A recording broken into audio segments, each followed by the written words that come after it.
மக்களே இன்னைக்கு ஞாயிற்றுக்கிழமை மினி விலாக் ஒன்று பார்த்துடலாம். ஞாயிற்றுக்கிழமைனாலே நம்ம வீட்டில் இறைச்சி இல்லாமல் இருக்கவே செய்யாது. ஆடோ மாடோ கோழியோ ஏதாவது ஒன்று இருக்கும் மக்களே. இன்னைக்கு நம்ம வீட்டில் என்ன இறைச்சி வாங்கியிருக்கோம்னு பார்த்தீங்கன்னா மாட்டு இறைச்சி தான் வாங்கியிருக்கோம். 1 கிலோ போல் வாங்கியிருக்கோம். இன்னைக்கு என் ஸ்டைலில் வைக்காம இன்னைக்கு வந்து கேரளா மாடலில் கொஞ்சம் வீடியோஸ் எல்லாம் பார்த்து எடுத்து வச்சேன். நல்லா தான் இருந்துச்சு. ஏன்னா வீட்டுக்காரங்க அணக்கம் இல்லாமல் சாப்பிட்டாங்க.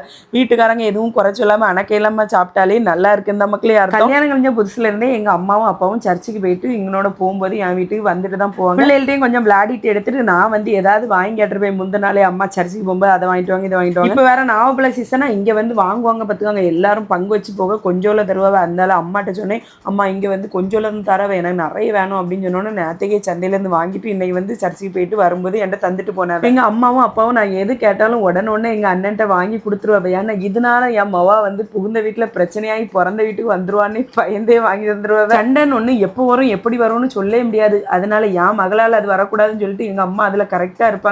எதுனாலும் எங்கள்கிட்ட தான் வாங்கி கேட்கணும்னு சொல்லியிருக்காங்க. அதனால அம்மா வாங்கி தந்துட்டு வீட்டுக்கும் கிளம்பியாச்சு.